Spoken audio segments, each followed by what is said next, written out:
I'm Rolene Marks. Welcome to Modiin and Beyond. Join me every Sunday between 3 and 4 on Radio Modiin as we take a look at what's happening in Modiin, Israel, and beyond.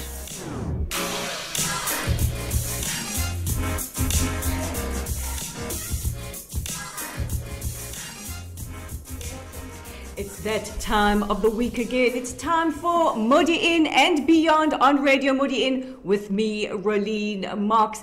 And just a reminder, if you want to advertise on Radio Modiin, please be in touch with us via Facebook or our website at radiomodiin.co.il. A busy show coming up for today. Hey, we're always busy here on Modiin and Beyond. We're going to be speaking to the chairman of Telfed Modiin, Lange. He's coming up momentarily.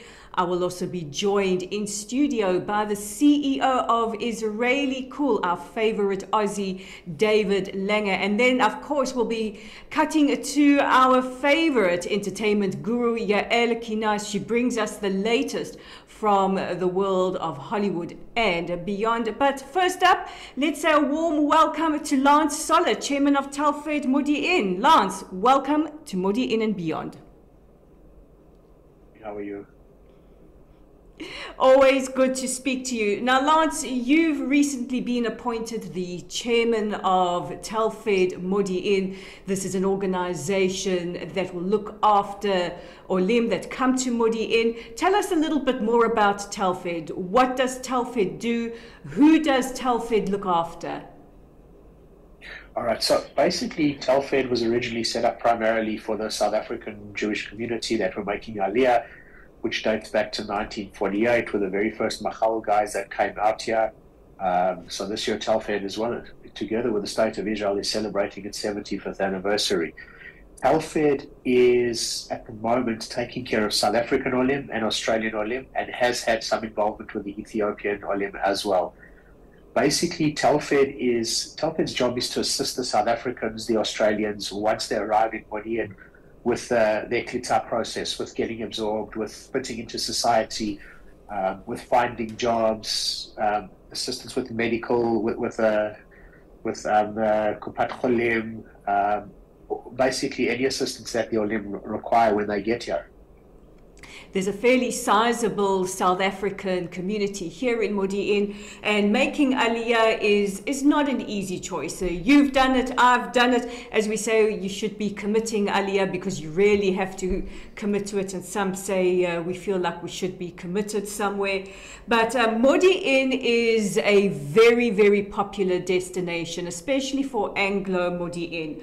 What advice, maybe gleaning from your own experience, would you give to Olim coming to Modiin? Well, specifically, it depends on what your situation is, what your circumstances are when you arrive here. How much money you're coming with is a very important thing. I know that some of the communities complain when they go for the initial interviews, and that's something that is raised as an issue. Modiin is not a cheap city. So I would say in terms of socioeconomic scale, it's more or less a middle-class city. That being said, there are still people in the city that do have financial difficulties. Now, first of all, one of the things that I have to give a recognition, a shout-out to the Modiin Misrak Klita, because the Modiin Misrak Klita is probably ranks one of the best in the country. They, for starters, do a really fantastic job of assisting Olim when they arrive in the country. That was my first port of call when I got here. Unfortunately, when I arrived, Telfed were grossly misunderrepresented in the community in Modiin, which that's one of the things that I'm working on changing. We still getting Olim coming to Modiin. I know it always seems to be a toss-up with Renana and Modiin. Renana because of its sizable ex-South African community, and the whole impression that you have to go to Renana, which is also another thing that I plan on working on with the South African Olim. But very basically, a lot of the people arrive here without jobs. Some of them are lucky enough to arrive with a job already in place, which is a huge thing. It's a very big undertaking, depending on what age you come to the country, to arrive, to start looking for work, to settle your kids into school, to figure out the Kupat Cholim. There's a lot of difficulties that have to be navigated. And if you do that on your own, you're probably going to have to do it 5 or 6 times and fail before you are successful in it, as opposed to being able to go to an organization to get assistance from. And it's always that much easier when you're going to sit with a fellow South African, ex-South African, who has had similar difficulties, and you can say, hey, this is where I am, help me, what do I do from here? I mean, Israel is extraordinary in that we do give assistance to new immigrants. We do try and provide as soft a landing as possible, especially in a city like Modiin, which is known to be a very soft landing for Olim coming through. Now, you're in the process of putting together your committee. Who are you looking to attract? What type of person do you want to join your committee? Well, I want people that, first of all, are happy to be involved in the community. I don't want people that are, I don't mind someone that's happy to sit on the sidelines and give some assistance, but I want people that are going to be actively involved. If I ask someone, I don't believe in tasking people, it's a voluntary committee. If I ask someone to handle the new Olim, I expect them when the new Olim arrive to make contact with them, to go and see them, to ask them if they know basics like what bank are they going to use, why they're going to use, which Kupat Cholim are they going to go for, have they made contact with the Department of Education, who are they speaking to, how old are their kids, and from that point then say, right, when it comes to education, we have this person on the committee who's experienced. When it comes to finance, we have this person. My job is strictly, hi, welcome to Modiin, here's your welcome package. This, again, like you say, that Israel is very, very welcoming of Olim. I mean, I don't believe that there's any other country in the world where when you arrive, you get given a few thousand shekels in your hand in cash, and then for 6 months, every month, they pay you a little bit of money. I don't believe that happens anywhere else in the world.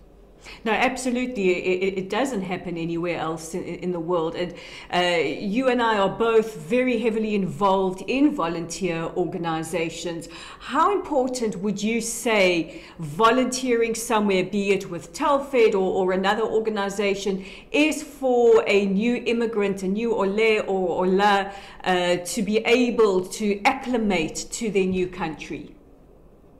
Well, in terms of integrating into the society, the easiest way is to get involved in a voluntary organization. Like I have to emphasize, though, that the most important thing, first of all, is to find a job. You have to, unless you have a sizable amount of money that you're coming with, you need a continuous stream of income. Once you have that stream of income, you can then start looking at volunteering for different organizations, be it the shul committee down the road from you. If you have a medical background, Hatzalah, Magen David Adom, or if you're a lady, you get involved in WITSA. I mean, there are a fortune of voluntary committees and volunteer organizations, and once you get involved in them, you can then get exposure to the greater Israeli community, and it'll assist with your integration, which is, I believe, it's of tantamount importance, the integration. You have to be involved. You have to get involved in Israeli society. To simply sit on the sidelines in your little bubble, whatever bubble it might be, and never get involved, I don't believe is productive. I believe it's very counterproductive. You don't get to enjoy the country that you're in. And also, for some of us who made Aliyah at an age where we cannot serve in the army, this is a great way of giving back to the country that is giving us so much, and to really get to know the people, society, how it works. But as you say, finding a job is of paramount importance.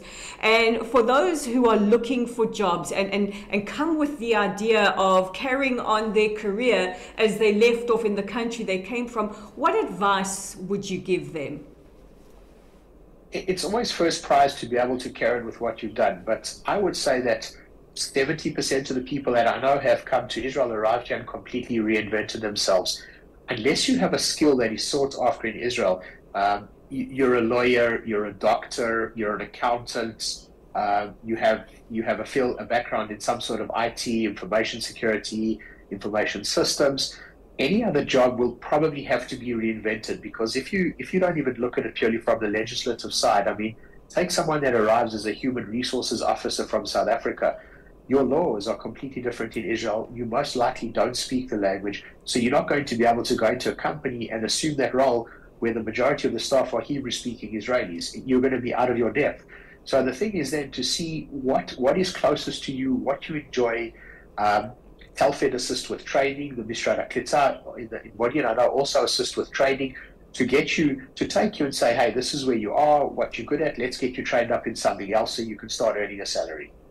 And also for people who might be experiencing some mental health issues and need a little bit of help, Telfed also has social workers, and for students who might need a little bit of help with their Hebrew, there's also incredible programs that help with that. So would you say that Telfed's engaged with the whole Aliyah and Klita process for New Olim here in the country?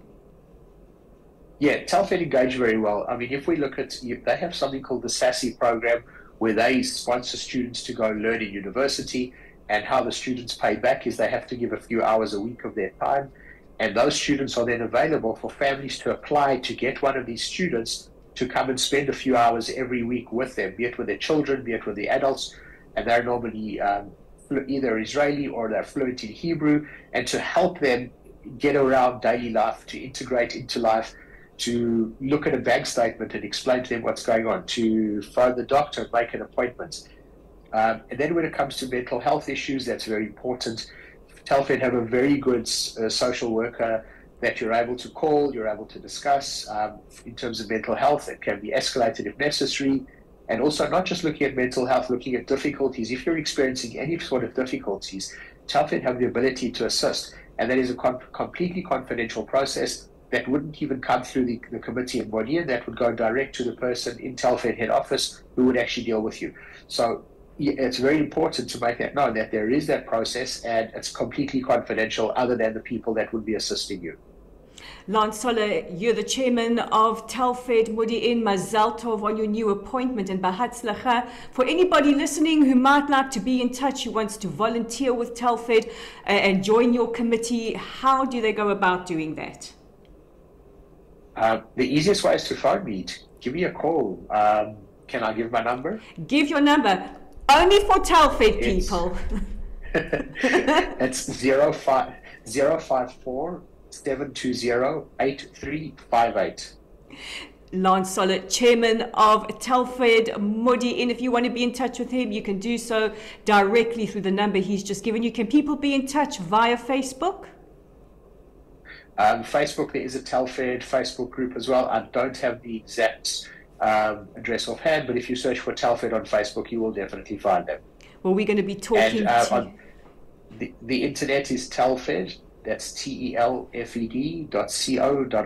That's telfed.co.il. We're going to be talking to Lance again in the future, because we love to welcome back our special guests on Modiin and beyond. I'm Rolene Marks. This is Radio Modiin. Here's some IsraellyCool, and after the break, we're going to be joined by David Lange of IsraellyCool.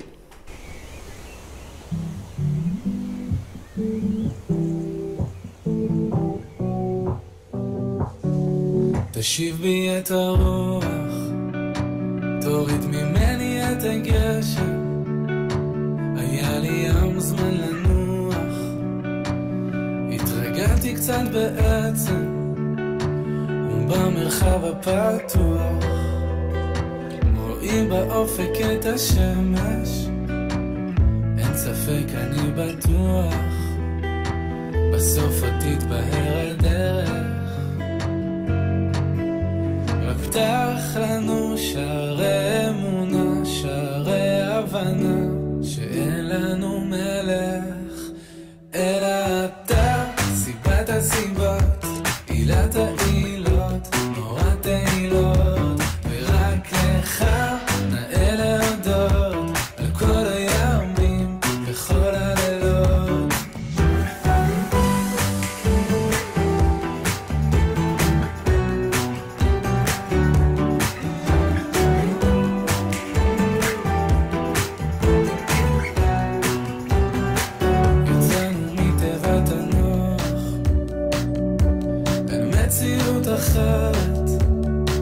לפדות את אסירי הכוח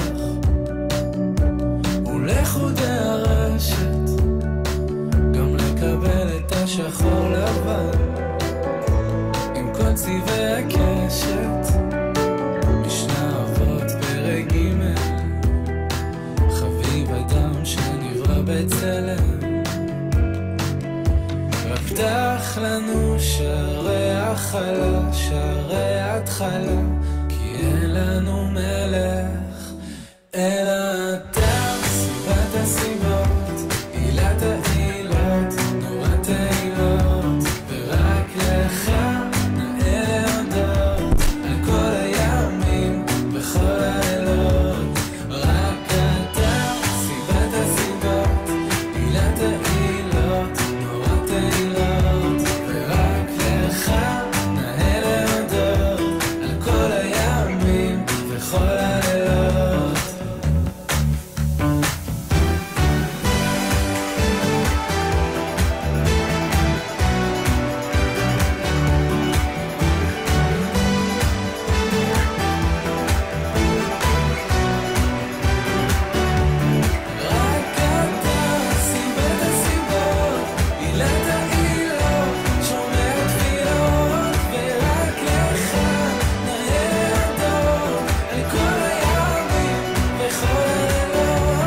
Ishai Ribo on Modiin and Beyond on Radio Modiin, and I could not be more delighted because I'm joined in studio by the CEO of IsraellyCool. If you're on Twitter or if you're on social media, you would have seen his posts.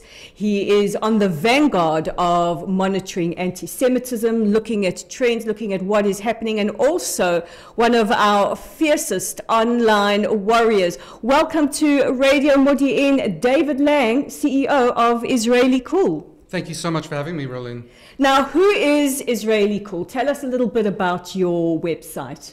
Well, actually, my website started as a blog coming up to 20 years, actually, in March. So in about a week, it'll be 20 years since I started it. And it started in just very not glorious fashion. Just I heard about weblogs. It was a thing back then, if you remember, before Facebook, before Twitter, before social media. There was a time before social media? Yeah. There was even black and white television before that, and those phones with the spirals. Be that as it may, I just started it, and I think my first post on IsraellyCool had to do with cricket. You're South African, right? I'm South Australian. African. You know a bit about cricket. Legendary rivals when it comes to sports. Absolutely. Also in rugby. So it was a sport blog post, which was my first one. And I was just, tampering or dabbling a bit in blogging. And then I think I did one political post. We had taken out a Hamas leader, Rantizi was his name. And this post was read across the world, not just by my parents, by some strangers. And it was at that point in time when Nafala Asimon, that the penny dropped.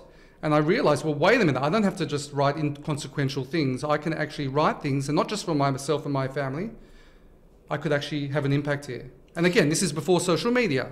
And it's hugely important. I mean, I think one of the greatest complaints that people like you and I often hear is that the mainstream media doesn't pick up on stories that almost today are everyday occurrences for us. One of the biggest examples I can think of just today is the fact that Israelis have raised $1 million shekels to help Palestinians affected by the riots in Huwara. Now, that's not going to be a sexy media story because there's no conflict there.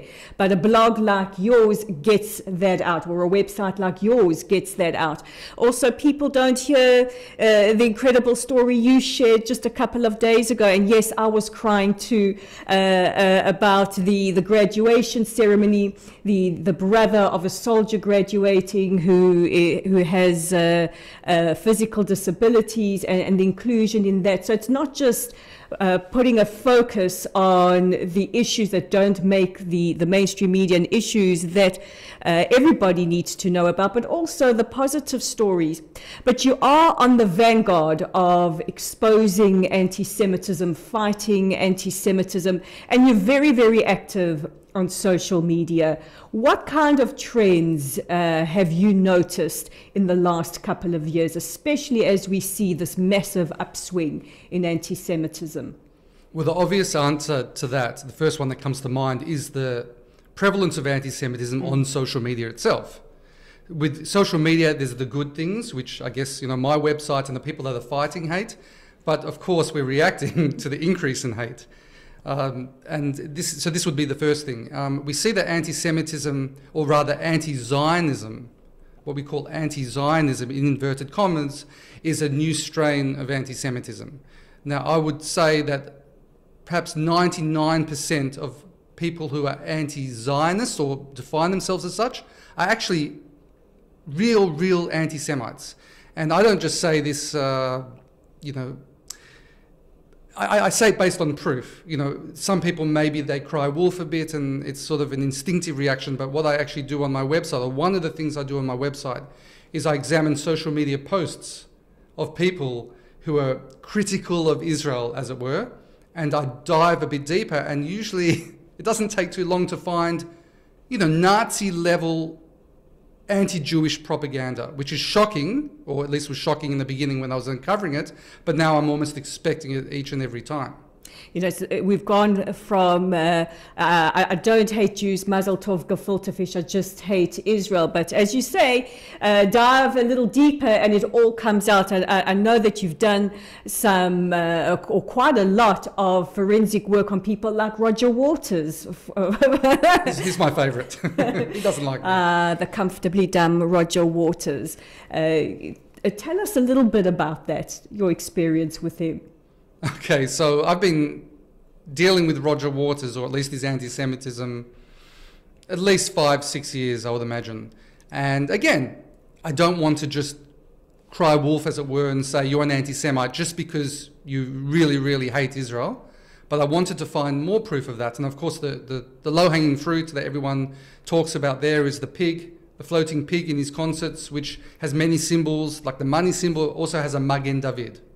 But to me, that isn't enough to prove he's anti-Semitic. His defense there is, well, it represents the state of Israel, and there are other symbols, and I'm not just targeting, I'm not targeting Jewish people. And he's got all sorts of a plethora of excuses. You know, he's got a Jewish relative. I think maybe one of his kids married. Some of my best friends are Jewish. Exactly. Some of my best family members are Jewish, as in this case. And he's got, and you know, and also some of my best friends. He has Jewish friends, blah, blah, blah, blah, blah. But I've examined so many video clips of him and so many social media posts where he actually, again, drops the guard. He doesn't necessarily mention Jews per se, but he invokes many anti-Semitic tropes. He speaks about being silenced by elites, people with money that are controlling the media, who invariably are Jewish, of course. When he talks about Israel, he's invalidating the entirety of the Jewish state. He uses the term, many times, Jewish supremacy. It's a term that became famous from David Duke, the former KKK wizard. Show me who your friends are. Exactly, exactly. So it's very clear to me that he's anti-Semitic. And so I have a bit of a history with him. It sounds more sexy than it is, I guess. But Alan Parsons has played in Israel a number of times, and he's a friend of the Jewish state. He's very anti-BDS, the boycott movement. And there was a time when Roger Waters tried to convince him not to play in Israel. And at the time, I'd written a post, I think it might have been called The Dark Side of the Moron, although I liked what you said in the introduction.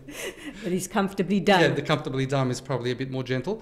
And I wrote about that. Now, Alan Parsons, in rebutting Roger Waters' attempts, or rebuffing his attempts to convince him to boycott the Jewish state, actually posted my blog post on his social media to Roger Waters.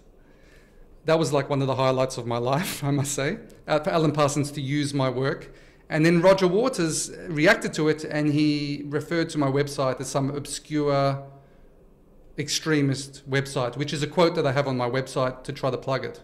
Well, you know that you've hit a nerve when you are under this kind of attack. But, you know, you mentioned the dark side of the loon, like Roger Waters, and the type of language that he uses, which brings to mind some other famous people like Kanye West, the Hadid sisters, who have combined with them more followers than I think there have been Jews in our entire existence.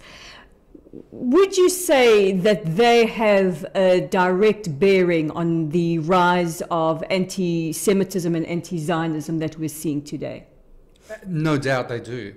As you mentioned, their following is phenomenal. 70-odd million, I think, the Hadid sisters on their own. And Kanye West, millions, of course. He's one of the most popular musical talents in the world. So when looking at the young generation and the proliferation of anti-Semitism among them, you cannot look past these so-called influencers and their impact. These are role models for people. Successful, good-looking, everything you want to aspire to be. And when they're just so casually dropping these anti-Semitic tropes and hatred towards the Jewish state as well, it has a huge impact. Now, Kanye West came under quite a lot of criticism. He was virtually cancelled, lost many of his endorsements. But we see the opposite with the Hadid sisters. They're on the cover of Vogue, they're on this runway, and they're the face of that campaign. and yet they're spewing venom that's not terribly different to what Kanye is. Their father is a legendary anti-Semite. He was one of the shoo-ins for anti-Semite of the year last year, along with Kanye West, and I think it was Joe Minadea of the Goyim Defense League. Why do you think there is such resistance to holding Gigi and Bella Hadid to account for the venom and the vitriol that they spread? Well, firstly, I don't agree with you that it's the same kind of rhetoric coming from them as Kanye. Kanye, he is coming out with right-wing, even white supremacist, which is ironic. Well, I like to call him Yadolf because he's... Oh, yeah, that's a good one. You're coming out with some real pearls today, Rolene. So it's not exactly the same. He's very overt. He says DEFCON 3 on the Jews. He just mentions the word Jews. He says Hitler was a good man. I mean, any decent person finds those views abhorrent. And anyone that wants to consider themselves decent, and this is where the difference lies, because the way that the Hadid sisters and, of course, their father, Mohammed, talk, they couch things in terms of human rights language. And this is one of the main problems we're seeing, especially in the United States, but indeed all over the world. Anti-Semitism hasn't become a taboo thing anymore, only white supremacist or right-wing anti-Semitism, but the left-wing anti-Semitism or this anti-Zionist anti-Semitism, which is anti-Semitic, it's being couched, how do I say it? I'm trying to think of the correct Hebrew term, but it's basically everything's upside down. And now it's virtue signaling. The Hadid sisters are talking about human rights and, sticking up for the poor Palestinian people and, settler colonialism. Israel is seen as apartheid. All the buzzwords. So Israel represents evil in the world, which is crazy given all the good that we've done to the world and still are doing for the world. And I think this is why people are very reticent to criticize them or call them anti-Semitic. For me, it's so bizarre how they've suddenly discovered their identity. All of a sudden, over the last year or so, or maybe couple of years, we've seen this phenomenon of the Hadid family really on the forefront of Palestinian identity, so to speak, which is quite interesting because Muhammad Hadid was born in Nazareth in 1948 in November, so technically that makes him Israeli. Yeah, he's an Israeli Arab, but I mean the only difference between Israeli Arabs and Palestinian Arabs are how they identify. In essence, they're coming from the same places. When you think about it, it's an interesting point. I've given this quite a lot of thought in the past few years. So the Israeli Arabs are the ones that have accepted the state of Israel more, for the most part, or at least are living here and have citizenship. And the Palestinian Arabs are those that don't accept us and actually, for the most part, want to wipe us off the map. But they're not like two separate people. Well, nothing says victim quite like riding horses and ponies in your multi-million mansion in Beverly Hills. Just saying, Bella and Gigi. But let's talk about the United States, because last weekend or this past weekend, there was plans for a day of hate. What was behind this? What did we see? Okay, so actually, I don't think we saw a lot in the end. But this was an initiative, I guess you could call it, although initiative gives it a veneer of respect, doesn't it? It was a campaign of hate, mostly, I think, organised by this Goyim Defense League that you mentioned. And we'd seen some horrific videos coming out of America just last week outside the Chabad house, where the Goyim Defense League members were handing out flyers, harassing Jews in their cars and on the streets. And they've become emboldened. So they planned for this last Saturday, Shabbat, of course. Of course. No coincidence.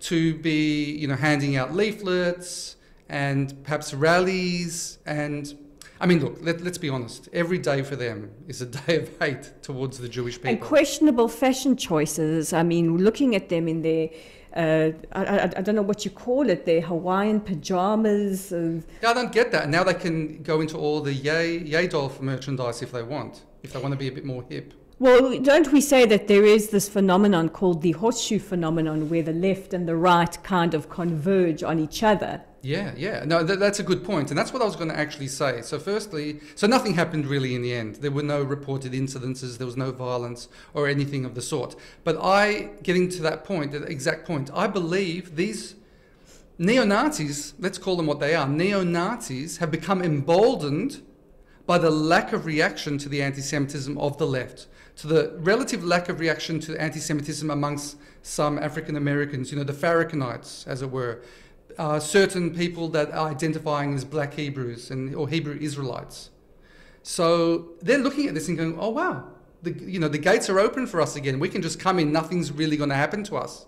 Anti-Semitism has become a bit sexy again, and we can get away with it. And they are more or less getting away with this hatred. Because what was really disturbing, and you and I spend a considerable amount of time on social media, is the lack of condemnation, the lack of response coming from lawmakers in the United States, coming from the normal protagonists of social justice, the celebrities who are out there on every issue, from BLM to climate change to whatever the cause du jour their agent tells them they should be involved with. We heard almost a deathly silence across the board for a day of hate. It was really disturbing to watch that video. I can joke as much as I want to about questionable fashion choices of the Goyim Defense League harassing Jews outside of Chabad in South Orlando. But what was really, really disturbing was to see the police driving past without doing a thing. Yeah, well, freedom of speech is like a religion in the United States. And it sort of trumps, that's probably the right word to use or the wrong word to use, trumps mostly everything else. Everyone's about freedom of speech. I'm personally am for freedom of speech, but I'm also for freedom to suffer the consequences of your hate speech. Well, that's exactly it, because there is a line where the freedom of speech crosses and becomes hate speech. And I would venture a guess asking elderly Jews coming out of synagogue, do they think they should be put in an oven? I think that really constitutes hate speech. Yeah, and I mean, that's a good point. And when you look at what these neo-Nazis say, their rhetoric, and they'll say on one hand, go back to where you came from, which is Israel, or they actually say go back to Israel. Go back to Israel. And they also say at the same time, free Palestine. These Goyim Defense League people. So on one hand, they don't want us in America, but they really don't want us here because they're against us. So where do they want us? They want us dead. Well, they said that there's no place, I think, and if I'm quoting directly, for the vermin in America. They called us the vermin in America. They called us the disease that's taking over America behind some of the big issues facing Americans today. Where have we heard that rhetoric before? That was a rhetorical question, wasn't it? It was a rhetorical. Very sharp today, David Lange. But let's talk about other things, because it's not all doom and gloom. We do see so many people out there, especially young Jews, really doing what they can to combat anti-Semitism. And the fight belongs to us all. It can't really be left to a certain group. If you had to advise anybody who's active on social media, or maybe just a media consumer, on what you think best practices should be, how they should be better social media consumers, what would you tell them? Well, first of all, I think the importance of having networks, because as you rightly mentioned, you can't do it on your own. I can't do it on my own. These big organizations can't do it on their own. Individuals can't do it on their own. We have to join forces, because we're up against the Hadids of the world with their 70+ million followers. But we have also some power. We shouldn't be too forlorn about it. We have the power at our fingertips as well, just like the bad guys have the same power. So we have to network, we have to join forces. That means sharing information, sharing people's posts, reposting, retweeting, and the like. So that's of critical importance. And for those out there who think that we are dealing with this massive giant of hatred and that we're only a small minority, I just want to share an African proverb. You can fell an elephant with a mosquito. I don't like being compared to a mosquito, though, of course. I get where you were going with that. Exactly. Size doesn't matter. What you have to do is you have to keep barking and you have to keep nipping. But you also share such wonderful, positive, uplifting stories as well. Can you share with us some of your favorites of late? Yeah, well, firstly, I want to point out that I wish I could share more of that and less of the anti-Semitic stories, but that's just the nature of the beast at the moment. One that comes to mind was actually just a couple of days ago. So you got the pop star Robbie Williams, who is coming to Israel, back to Israel in May of this year. So buy your tickets if you haven't already. And I know that he's a big supporter of Israel because I covered his last trip and he had some great comments about Israel there. But I found out just from a recent interview with Walla that not only is his wife Jewish and he's got, I think, 4 daughters, so they're Jewish, but he said he would love, or he identifies as Jewish and he thought about converting to Judaism. Well, we would welcome Robbie Williams to the tribe anytime. I'm sure you would. I'm sure most of the females would. Pimp your site out for us. Where do we find you on the internet, on social media? Well, the website is IsraellyCool.com, IsraellyCool. And I'll just save you some time. On my website, you can find all the social media buttons there rather than going through the whole litany here. David Lange, CEO of IsraellyCool. It has been such a treat to have you in studio with us today. I know Pe'er, our engineer, was chomping at the bit behind the scenes. I think he wanted to ask a question.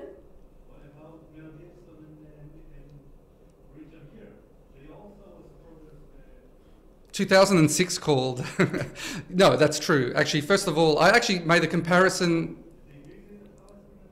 No, well, Mel Gibson, first of all, they're different types of anti-Semites. So Mel Gibson was the guy that said the Jews are responsible for all the wars in the world. I have a very interesting, I know we have to go, but Mel Gibson apparently did tshuva. I heard from a reliable source that he donated a lot of money to a Holocaust charity. He was drunk, and I'm sure, he was brought up by a right-wing supremacist, white Nazi guy. And so I am sure those anti-Semitic sentiments were part of him. I don't know now whether he is anti-Semitic. But yeah, Richard Gere was very good. His besties with Hanan Nasrari, and he visited and he was criticizing us, but he never, I would say, came out against the Jews. So they kind of represent the two of the different types of anti-Semites that we just covered in this talk. Well, thank God we have Hollywood actors to make our geopolitical decisions for us. Where would we be without Richard Gere and Susan Sarandon and Mark Ruffalo and the like? Thank God they don't have to concentrate on anything like entertaining us or acting. Well said. David Lange, IsraellyCool.com. It has been a pleasure to have you in studio. Please come back anytime. Just give me a call. After this, we're going to be wrapping up the show with Yael Kinar from the world of entertainment. We're going to be speaking about one of our favorite ladies, Jennifer Coolidge. But on the other side of this, Yael Kinar, you're on Radio Modiin and Modiin and Beyond with me, Rolene Marks.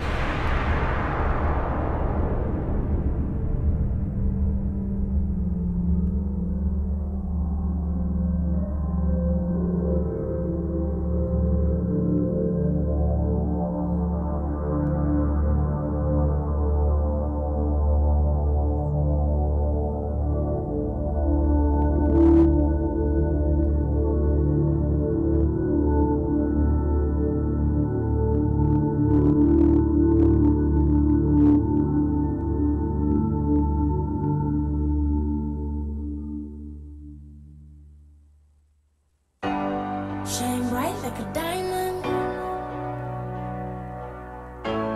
Shine bright like a diamond. Fine light in the beautiful sea. I chose to be happy.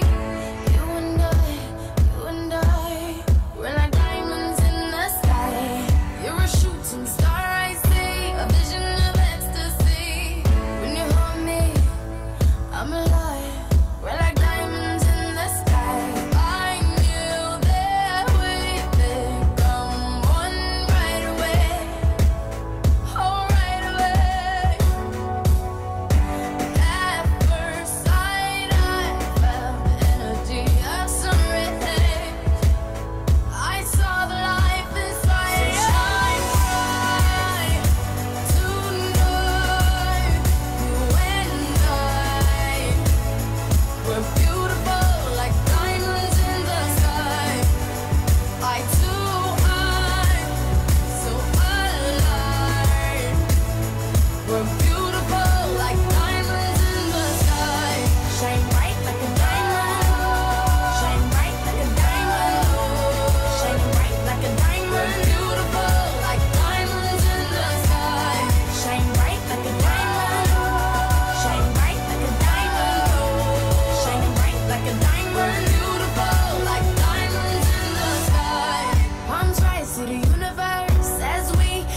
like a diamond. Shine bright like a diamond. So shine bright tonight. You and I. We're beautiful like diamonds in the sky. I too high, so alive. We're beautiful like diamonds in the sky. Shine bright like a diamond. Shine bright like a diamond. Shine bright like a diamond.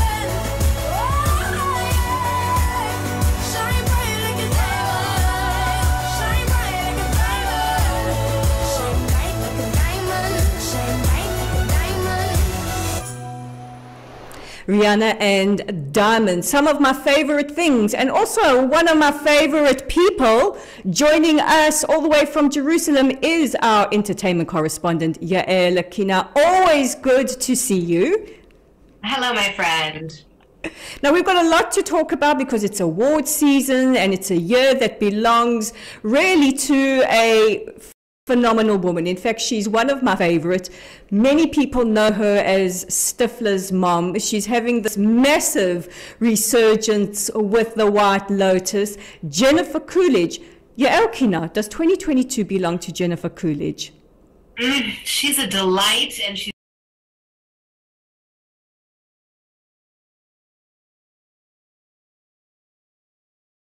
and in Legally Blonde and in various other roles for decades. And this is the year of the comeback, man. So she gave us her tremendous rebirth with White Lotus for season 1. And she's spoken about how it found her sort of at a dark time in her life. It was lockdown, early 2020, COVID, and Mike White, who's a very successful Hollywood director, producer, macher guy, reached out to her and said, you know, would you be interested in this project? And she said, I'm not ready. I've gained a lot of weight. I'm not looking my best. I've been eating through lockdown. And he said, no. As we all were. And he said, no. Do not lose a pound. Do not change a thing. This is what we want. And they filmed at the Four Seasons in Hawaii during lockdown. All of the crew was their own little bubble, and they were there for weeks, having a grand old time. And that was sort of the reemergence of Jennifer Coolidge to the public in this, playing this wealthy, fabulous woman on the first season of White Lotus. And she's the only character, I believe, that also was then brought back for the season 2 of White Lotus, because she was that delightful. And now, after all this time, here she is, winning awards, the it girl, being interviewed everywhere at her fabulous 61-year-old self and having a grand old time. She is not married, has no kids, is very much an animal activist, and I think she's living the life. Let's all channel our inner Jennifer Coolidge. Well, she's a lady after my own heart, being an animal activist, but somebody else who's also having a massive resurgence is Brendan Fraser. He dropped off the radar for a couple of years. What happened, and why is he suddenly back with a vengeance? I like a good feel-good story. Don't where you love a comeback story? I know, we thought someone was passé and had been written off, and here he is. So Brendan Fraser is 54 years old. He played in, like, George of the Jungle. I mean, he wasn't considered an A-lister, but he was a working actor. And a set of circumstances of different things going on where he had some health issues, multiple surgeries on his legs and vocal cords. He was going through a divorce that was financially very hard for him. He ended up having to try and change the divorce settlement, which in addition to child support had him paying $50,000 a month in alimony as ex-wife, which he wasn't able to. He wasn't working and able to afford it. He also made a claim of being sexually harassed by a Hollywood producer, and he retreated and sort of wasn't on screen, wasn't on anyone's radar for about 5 years or more, and also struggling with some addiction. And he has recently reemerged in this unexpected film called The Whale, where he plays like a 600-pound man in this heavy performance, heavy literally and content-wise. And when it premiered at the Cannes Film Festival, I believe he got a 6-minute standing ovation. Incredible. With just years of, he was weeping in shock and in such delight that he was able to reclaim this moment as a serious actor. He's now being nominated for an Academy Award for this film, and we're here for it. We are absolutely here for it. I mean, this award season has been such a pleasure to watch. I mean, I don't watch for the long speeches, I just watch for the outfits. But it's been really fabulous to see Jennifer Coolidge winning a SAG award. Who's going to win the Oscar? Because Brendan Fraser is up for that as well. So it's really been wonderful to see that this is the year of the great comeback. And you don't have to be 25 people to make it in life. But somebody else who we all love, we know her from Married with Children, from Dead to Me, from so many really iconic TV shows and movies, is the wonderful Christina Applegate. And reading a report yesterday after the SAG Awards that this may be her last awards show that she is able to attend. She's suffering from multiple sclerosis. What do we know what's going on with Christina Applegate, who we all love? We all love, and she also is someone who sort of had a comeback, you know, in some way, because we knew her as a teen playing this famous role of Married with Children, and sort of hokey and ditzy, and no one took her seriously. And she had tremendous success with 3 seasons of Dead to Me on Netflix. But very recently, just before and while filming the latest season, she was diagnosed with multiple sclerosis. And she has addressed it very publicly, and she has said, you know, I look different, I'm moving differently. Scenes had to be shot in a different way to accommodate her difficulties with walking, sometimes standing. So that's been very sad, and it came on the heels of Selma Blair, another Hollywood actress also going through multiple sclerosis, and bringing awareness to that and walking the red carpet with a bedazzled cane. And Christina Applegate, you know, showed up to the awards with her daughter, was dressed to the nines, but it is a struggle, and it is affecting her life for sure in every way, as it would anyone. And it may mean that she's not able to currently act in the same way that she did before. We wish her good health. Now, what is also quite incredible this year, we've just spoken about 2 big comebacks after the age of, let's say, 35, because what do they say in Hollywood? Once you hit 40, you basically, it's all downhill from there. But it's all a blur. It's all a blur. 2 iconic actresses about to be mummies in their 40s. What's going on? A little bit of science and a little bit of luck is what's going on. So we have Hilary Swank, again, serious actress, Boys Don't Cry, you know, not a ditzy floozy sort of character. And she has not been married before. She's had sort of major love affairs all through the years, but she, in 2018, married an entrepreneur, Philip Schneider, who's 45, a little bit younger. She's 48. And they're expecting twins. So they will both be first-time parents. We are very excited for them. And she's been giving us lots of Instagram bump moments, which we appreciate. And the truth is, she's not alone, because we have Claire Danes, very popular, Homeland, more recently, Fleischman's in Trouble. I don't know if it's gotten as much popularity in Israel, but it's a newer show that she's in, of a woman, of a couple, a marriage, a family breakdown, and she plays a very powerful part in that film. And during the Golden Globes recently, she premiered a baby bump. She's 43 years old. She does have 2 children, and is married to British actor Hugh Dancy. She had a little bit of a scandalous past as well, because she was with Billy Crudup. We do love a good scandal here.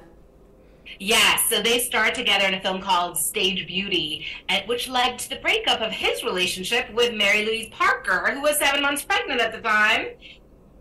So, you know, I guess they've all moved on and had their happily ever afters, we hope. But she has been married to Hugh for many years. They have 2 children and are expecting a 3rd. So we love it when we're given things to celebrate in whatever form, whether it be awards, shiny things, gowns, or babies. Yael Kinar, our entertainment guru. Always a pleasure to speak to you. Basha'a tova to Claire and Hillary if you're listening to Modiin and Beyond on Radio Modiin, because who knows, maybe they are. And that's going to be it from me, Rolene Marks, today on Modiin and Beyond. A big thank you to David Lange, the CEO of IsraellyCool, joining me in studio. Yael Kinar, our entertainment guru and chairman of Telfed, Lange, who joined us at the beginning of the show. And a huge big thank you to my engineer Pe'er Atias behind the scenes, making sure that we all behave and hey, that I don't know, explode something in the studio. Don't forget to join me next Tuesday between 10 and 11 a.m. for another edition of Modiin and Beyond.